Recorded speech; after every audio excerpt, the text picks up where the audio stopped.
আসসালামু আলাইকুম, নার্গিস মজিদ লিমা আমন্ত্রণ জানাচ্ছি এনটিভির মধ্যাহ্নের খবরে। এসএসসি শিক্ষার্থীরা উৎসবমুখর পরিবেশে পরীক্ষায় অংশ নিচ্ছে, তাদের মধ্যে কোনো উদ্বেগ উৎকণ্ঠা নেই বলে জানিয়েছেন প্রধানমন্ত্রীর শিক্ষা ও গবেষণা বিষয়ক উপদেষ্টা মাহদি আমিন।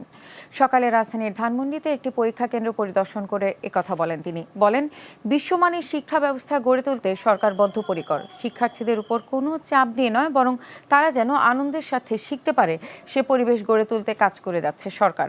অনিয়ম প্রতিরোধে ভ্রাম্যমাণ টিম গঠন করা হয়েছে, যারা বিভিন্ন কেন্দ্রে আকস্মিক পরিদর্শন করবেন।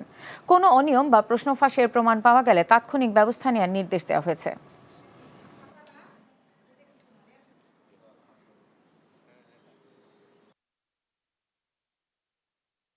তো সিট পড়েছে এখানে, আমরা গতকালই এসে দেখে গিয়েছি, সব কিছু ভালো আছে। সব বাচ্চাদের জন্যই মেইনলি, মেয়ের জন্য খতম করতেছি। মেয়ের জন্য আমিও এক্সাইটেড, দেখি এবার আল্লাহ আল্লাহ করে। আজকে আমি এখানে ধানমন্ডি গভর্নমেন্ট বয়েজ হাই স্কুলে এসেছি। এখানে দেখলাম চমৎকার পরিবেশে আমাদের কোমলমতি ছাত্রছাত্রীরা পরীক্ষা দিচ্ছে। যারা শিক্ষক শিক্ষিকা রয়েছেন অত্যন্ত ইতিবাচকভাবে, সহানুভূতিশীলভাবে তাদেরকে গাইড করছেন, এবং আমরা এমন পরিবেশই চাই।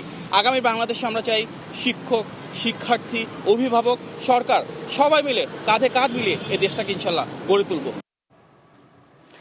এসএসসি পরীক্ষার আরও খবর জানাতে Dhanmondi government boys high school থেকে যোগ দিচ্ছেন স্টাফ করেসপন্ডেন্ট নাজিবুর রহমান। নাজিব, পরীক্ষা কেন্দ্রের সার্বিক পরিস্থিতি কেমন দেখছেন?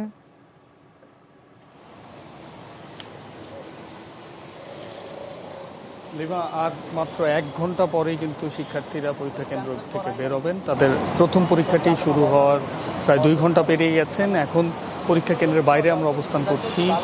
সেখানে দেখছি যে অভিভাবকরা যারা রয়েছেন তারা কিন্তু সেখানে অবস্থান নিয়েছেন, তারা অপেক্ষা করছেন তাদের সন্তানরা কখন নাগাদ বেরিয়ে আসে, এবং তারা কিন্তু অনেকটাই উৎকণ্ঠায় তাদের মুহূর্তগুলো পার করছেন।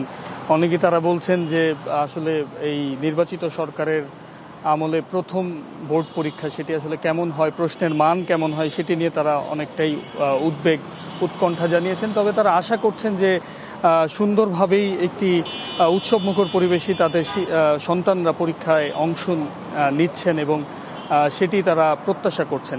সেই সাথে আপনাদেরকে যদি একটু বলি যে তীব্র গরমের মধ্যে কিন্তু এই অভিভাবকরা বাইরে অপেক্ষা করছেন। প্রায় 39 ডিগ্রি সেলসিয়াস অনুভূত হচ্ছে বর্তমানে, এবং কিছুক্ষণ আগেই এই কেন্দ্রটিতে এসেছেন প্রধানমন্ত্রী শিক্ষা ও গবেষণা বিষয়ক উপদেষ্টা। তিনি কিন্তু এসে তার অভিভাবকদের কথা জানিয়েছেন। তিনি বারবার বলছিলেন যে পরীক্ষার্থীরা খুব উৎসবমুখর পরিবেশের ভেতরে পরীক্ষা দিচ্ছেন, এবং তারা অনেকটাই স্বাচ্ছন্দ্যের মাধ্যমে আজকে পরীক্ষা কেন্দ্রে প্রবেশ করেছেন। আমরাও ঠিক সেই চিত্রটি দেখেছি। আমরা দেখেছিলাম যে সকাল থেকেই অভিভাবকরা এবং পরীক্ষার্থীরা কিন্তু যথাসময়ে কেন্দ্রে প্রবেশ করতে পেরেছেন, যেহেতু কেন্দ্রে প্রবেশের সময় কিছুটা এগিয়ে নেওয়া হয়েছে। 8টার পর থেকেই কিন্তু কেন্দ্রে প্রবেশ করতে পারছিলেন শিক্ষার্থীরা। কিছুক্ষণ পরেই শিক্ষার্থীরা বেরোবেন, তখন হয়তো তাদের অভিভাবককে আমরা জানতে পারবো যে পরীক্ষার মান বা পরীক্ষার পরিবেশটা আসলে কেমন ছিল। লিমা, জানছিলাম এসএসসি পরীক্ষার খবর। চট্টগ্রাম থেকে এসএসসি পরীক্ষার খবর জানতে কথা বলছি স্পেশাল করেসপন্ডেন্ট শামসুল হক হায়দরির সাথে। হায়দরি, পরীক্ষা কেন্দ্রের বাইরের পরিস্থিতি কেমন দেখছেন?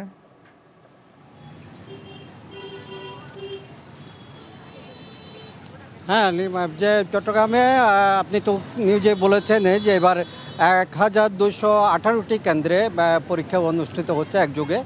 আমি একটি আছে এখন চট্টগ্রামের জামাল খান ওয়ার্ড, এখানে ডক্টর খাস্তগীর বালিকা উচ্চ বিদ্যালয়ে আমি দাঁড়িয়ে আছি সামনে। এখন পরীক্ষার তো প্রায় 2 ঘন্টার বেশি অতিক্রান্ত হয়ে গেছে। তো এই পর্যন্ত মোটামুটিভাবে সুষ্ঠুভাবে পরীক্ষা চলছে। তো যে বিষয়টি হচ্ছে এখানে যে আমি কিছুক্ষণ আগে এখানে পরিদর্শন করতে এসেছেন চট্টগ্রামের জেলা প্রশাসক জাহিদুল ইসলাম মিয়া। তিনি এর আগে কয়েকটি কেন্দ্র পরিদর্শন করেছেন। তার কাছ থেকে জানতে চেয়েছিলাম যে চট্টগ্রামের সার্বিকভাবে পরীক্ষার পরিবেশ এবং আইনশৃঙ্খলা পরিস্থিতি আপনি কেমন দেখেছেন। তিনি জানালেন যে এখন পর্যন্ত এবং সার্বিকভাবে সুষ্ঠুভাবে সুন্দরভাবে শান্তি শৃঙ্খলার মধ্য দিয়ে পরীক্ষা অনুষ্ঠিত হচ্ছে, এবং জেলা প্রশাসনের উদ্যোগ পক্ষ থেকে এবং পুলিশের পক্ষ থেকে ব্যাপক নিরাপত্তা এবং শৃঙ্খলা রক্ষার জন্য তারা কাজ করেছেন। আরেকটি জিনিস নতুন করে আমরা যেটা লক্ষ্য করলাম, যেহেতু তীব্র রোদ এবং গরম, এখানে বিপুল সংখ্যক প্রতিটি কেন্দ্রের সামনেই যে অভিভাবকরা তারা এখানে এসছেন তাদের সন্তানদের নিয়ে পরীক্ষার জন্য, তাদের বসার জন্য কিছুটা স্বস্তির জন্য কিছুটা এখানে বসার আয়োজন করা হয়েছে, প্যান্ডেল করা হয়েছে কিছু কিছু কেন্দ্রে, এটা সবটাই নয়, তবে সবগুলো কেন্দ্রে হলে এটা ভালো হতো এমনটাই জানাচ্ছেন অভিভাবকরা। তা আরেকটি বিষয় হচ্ছে যে আমরা লক্ষ্য করেছি যে এখানে প্রশাসনের পাশাপাশি জনপ্রতিনিধিরাও এই পরীক্ষা সমূহ তারা পরিদর্শন করছেন। কিছুক্ষণ আগে চট্টগ্রামের মেয়র ডাক্তার শাহাদাত হোসেন জানিয়েছেন তিনি বিভিন্ন কেন্দ্র পরিদর্শন করছেন।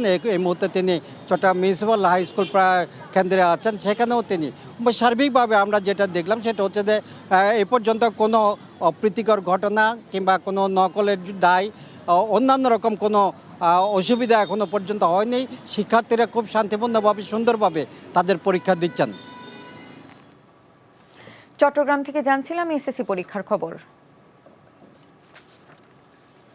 ত্রয়োদশ জাতীয় সংসদ নির্বাচনের সংরক্ষিত নারী আসনে নির্বাচন কমিশনে মনোনয়ন জমা দিয়েছেন জামায়াত জোট মনোনীত 13 নারী প্রার্থী। সোমবার সকালে রাজধানীর আগারগাঁওয়ে নির্বাচন ভবনের সংরক্ষিত নারী আসনের রিটার্নিং কর্মকর্তার কার্যালয়ে মনোনয়নপত্র জমা দেন মনোনয়নপ্রাপ্ত প্রার্থীরা। নির্বাচন কমিশনের ঘোষিত তফসিল অনুযায়ী সংরক্ষিত নারী আসনের নির্বাচন আগামী 12 মে অনুষ্ঠিত হবে। মনোনয়নপত্র জমা দেওয়ার শেষ সময় আজ 22 ও 23 এপ্রিল। যাচাই বাছাই শেষে 29 এপ্রিল পর্যন্ত মনোনয়ন প্রত্যাহারের সুযোগ থাকবে।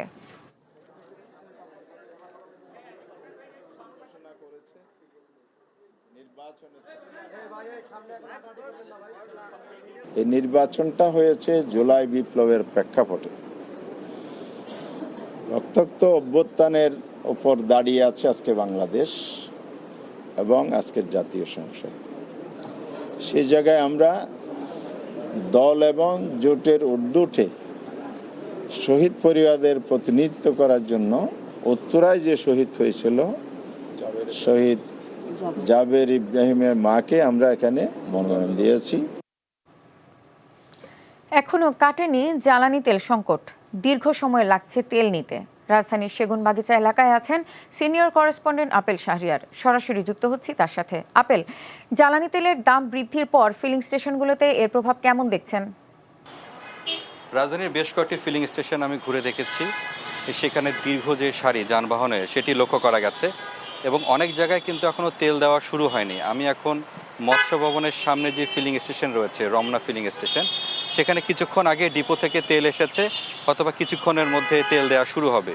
এবং এখানে তেল নেওয়ার জন্য যে ভোর থেকে, অর্থাৎ আমি কয়েকজনের সঙ্গে কথা বললাম, ভোর 4টা-5টায় তারা এখানে লাইনে দাঁড়িয়েছেন, তবে হয়তোবা কিছুক্ষণের মধ্যে পাবেন। এবং তাদের যে কষ্টের কথা বলেছেন, যদি অন্যান্য যে পেট্রোল পাম্পগুলো রয়েছে সেখানেও যদি তেলের সরবরাহ যদি স্বাভাবিক থাকতো তাহলে হয়তোবা চাপটা কিছুটা কমে যেত। এবং তারা যেহেতু দীর্ঘদিন ধরে এই জ্বালানি সংকটের মধ্যে দেশ রয়েছে, এজন্য সবার সাথে কিন্তু একটা যোগাযোগ থাকে যে কোন পেট্রোল পাম্পে তেল পাওয়া যাবে, কোনটাতে আসতেছে বা কোনটাতে পাওয়া যাচ্ছে না, সেগুলো তারা যোগাযোগ করেই কিন্তু আসে। এবং রাজধানীর যে কয়েকটি ফিলিং স্টেশনে মোটামুটি তেল পাওয়া যায়, তেল লাইনে দাঁড়ালে হয়তো বা 5-6 ঘন্টা যদিও লাইনে দাঁড়ানো হয়, তারপর যদি তেল পাওয়া যায়, তার মধ্যে এইটি একটি পাম্প। এবং যে পরিবগে একটি পাম্প রয়েছে সেখানেও তেল পাওয়া যাচ্ছে, এবং বিজয় সরণি এলাকায় একটি ফিলিং স্টেশন আছে, সেখানেও দেখেছি তেল দেওয়া হচ্ছে। তবে এর বাইরে যেসব পেট্রোল পাম্পগুলো রয়েছে কয়েকটিতে কিন্তু এখনও দেওয়া শুরু হয়নি, এই জন্য দীর্ঘ লাইন অপেক্ষা রয়েছে। যেহেতু সরকার তেলের দাম বাড়িয়েছে, তারপরও এই যে প্রভাবটি যে পড়েছে মাঠ পর্যায়ে অর্থাৎ ফিলিং স্টেশনে, তা কিন্তু নয়। অর্থাৎ যেটা ধারণা করা হচ্ছিল যদি তেলের দাম বাড়ানো হয় তাহলে হয়তোবা চাপ কিছুটা কমবে, সেটি কিন্তু দেখা যাচ্ছে না। এবং গ্রাহকরা যারা রয়েছেন অনুরোধ জানিয়েছেন সরকারকে তারা যাতে বিষয়টি নজরদারির মধ্যে রাখে। যেহেতু বারবার বলা হচ্ছে সরকারের পক্ষ থেকে জ্বালানি তেলের সরবরাহ স্বাভাবিক রয়েছে, কিন্তু মাঠ পর্যায়ে কিন্তু চিত্র ভিন্ন। এই জন্য তারা বলেছেন যে ডিপো থেকে যে তেলগুলো আসছে সেগুলো যাতে সঠিকভাবে যাতে দেওয়া হচ্ছে কিনা সেটি যাতে সরকার একটু নজরদারির মধ্যে রাখে। একই সঙ্গে জ্বালানি তেলের যে এই সংকটটি যাতে ধীরে ধীরে কাটিয়ে ওঠা যায় সেজন্য কিন্তু অনুরোধ জানিয়েছেন সরকারকে। কেননা এখানে যারা অনেকেই এসেছেন দেখেছি যারা রাইড শেয়ারিং করেন এবং যারা সরকারি চাকরিজীবী বা বেসরকারি চাকরিজীবী যারা রয়েছেন, তাদের 6-7 ঘন্টায় অপেক্ষা করার পরে তেল নিবে, তারপরে তারা অফিসে যাচ্ছে, তারা কিন্তু একটু কষ্টের মাঝে আছে। এবং দীর্ঘ সময় এই গরম রোদের মধ্যে দাঁড়িয়ে থাকাও কিন্তু অনেকে অসুস্থতা বোধ করছেন, অসুস্থ হয়ে যাচ্ছেন।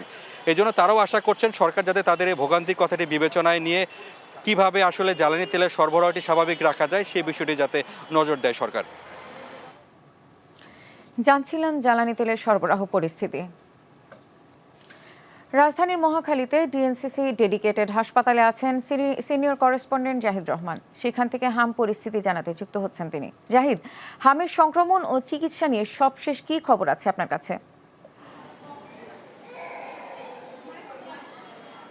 এখানে যারা চিকিৎসা নিতে আসছেন তাদের বেশিরভাগই দূর দূরান্ত থেকে এসেছেন, বিশেষ করে ঢাকার বাইরে থেকে। এবং প্রথমে যে হামের যে উপসর্গ সেটি হচ্ছে যে জ্বরের যে লক্ষণ দেখা যাচ্ছে এবং পরে সর্দি ঠান্ডা জনিত যে সমস্যা সেটি নিয়ে তারা প্রথমে স্থানীয় যে হাসপাতাল রয়েছে সেখানে গিয়েছেন এবং পরবর্তীতে তাদেরকে ঢাকায় প্রেরণ করা হয়েছে। এবং এখানে যারা ভর্তি হয়েছেন আমি অনেকের সাথে কথা বলেছি, তারা কয়েকদিন ধরে এখানে অবস্থান করছেন এবং তাদের বাচ্চা যে শিশুটি যেটি রয়েছে সেটি অনেকটি ভালো চিকিৎসা পাচ্ছেন বলে তারা আমাদেরকে জানিয়েছেন এবং এই চিকিৎসা নেওয়ার পর তারা অনেকটাই সুস্থ হয়ে উঠছেন। তবে এখনও যারা অসুস্থ রয়েছেন, বিশেষ করে যেহেতু নিউমোনিয়াজনিত সমস্যা হচ্ছে সেই কারণে নেবুলাইজার দেওয়া হচ্ছে প্রতিটি বাচ্চাকে, এবং নেবুলাইজার দেওয়ার পরে যাদের কফ ভিতরে জমা ছিল সেগুলো যদি বের হয়ে আসতেছে, শ্বাস প্রশ্বাসগুলো স্বাভাবিক হলে পরবর্তীতে তাকে সুস্থতা পরিলক্ষিত হলে চিকিৎসকরা তাদেরকে ছেড়ে দিচ্ছেন। এছাড়া যারা বলছেন যে তাদের ওইখানে যারা হামে আক্রান্ত হয়েছেন তাদের আশেপাশে অনেকেই সেই হামে আক্রান্ত হয়েছে। এবং এই যে শুধু ডেডিকেটেড হাসপাতাল নয়, ঢাকা যে শিশু হাসপাতাল রয়েছে বাংলাদেশ, সেই শিশু হাসপাতালেও আমরা আগারগাঁয়ে দেখেছি যে সেখানেও অনেক শিশু ভর্তি রয়েছেন এবং প্রতিটি হাসপাতালেই নিবিড়ভাবে পর্যবেক্ষণের মাধ্যমে শিশুদের চিকিৎসা দেওয়া হচ্ছে। এবং আপনি জানেন যে গতকালকে হাম এবং রুবেলা যে টিকা সেটিও চালু করা হয়েছে এবং সেখানেও স্বাস্থ্যমন্ত্রী সেটি উদ্বোধন করেছেন এবং সেখানে বলা হচ্ছে যে বিগত সময়ে যে টিকা ছিল সেগুলো না থাকার কারণে কিছুটা সমস্যা হয়েছে, তবে তাৎক্ষণিকভাবে সরকারের পক্ষ থেকে সার্বক্ষণিক যে ব্যবস্থা নেওয়া সেটি হচ্ছে এবং তদারকিও চলছে। লিমা, জানছিলাম হামের চিকিৎসার খবর।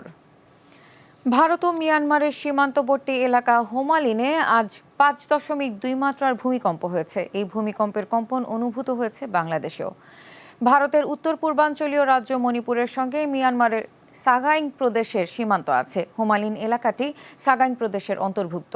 আন্তর্জাতিক ভূমিকম্প পর্যবেক্ষণ ওয়েবসাইট ভলকানো ডিসকভারি এক বিবৃতিতে জানিয়েছে, হোমালিনের ভূপৃষ্ঠের 66 কিলোমিটার গভীরে ছিল এই ভূমিকম্পের উৎপত্তিস্থল।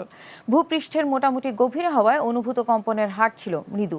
এ ভূমিকম্পের ফলে ভারত, মিয়ানমার কিংবা বাংলাদেশে কোনো ক্ষয়ক্ষতির তথ্য পাওয়া যায়নি। পাকিস্তান সুপার লিগ PSL থেকে এক মৌসুমের জন্য নিষিদ্ধ হয়েছেন শ্রীলঙ্কার অলরাউন্ডার দাসুন সানাকা। লাহোর কালান্দার্সের সঙ্গে চুক্তি করেও IPL এর ফ্র্যাঞ্চাইজি রাজস্থান রয়্যালসে যোগ দেওয়ায় এই শাস্তি পেয়েছেন তিনি। পাকিস্তান ক্রিকেট বোর্ড জানিয়েছে, বিস্তারিত পর্যালোচনার পর দেখা গেছে সানাকা একতরফাভাবে চুক্তি থেকে সরে দাঁড়িয়েছেন, যা খেলোয়াড় নিবন্ধন শর্ত ও ত্রিপক্ষীয় চুক্তির স্পষ্ট লঙ্ঘন। ফলে তিনি PSL 2027 পর্যন্ত খেলতে পারবেন না। এর আগে জিম্বাবুয়ের পেসার ব্লেসিং মুজারাবানিকেও একই কারণে 2 মৌসুমের জন্য নিষিদ্ধ করেছিল PCB। তবে সানাকার ক্ষেত্রে শাস্তি কিছুটা কমানো হয়েছে, কারণ তিনি আনুষ্ঠানিকভাবে দুঃখ প্রকাশ করেছেন। এই ছিল মধ্যাহ্নের খবরে। এই খবরের ভিডিও সহ আপডেট জানতে ভিজিট করুন NTV অনলাইন www.ntvbd.com। এছাড়াও NTVর জনপ্রিয় সব অনুষ্ঠান ও খবরের আপডেট জানতে ভিজিট করুন আমাদের ইউটিউব ও ভেরিফাইড ফেসবুক পেজে। 2টায় দুপুরের খবর দেখার আমন্ত্রণ রইল। ধন্যবাদ সবাইকে।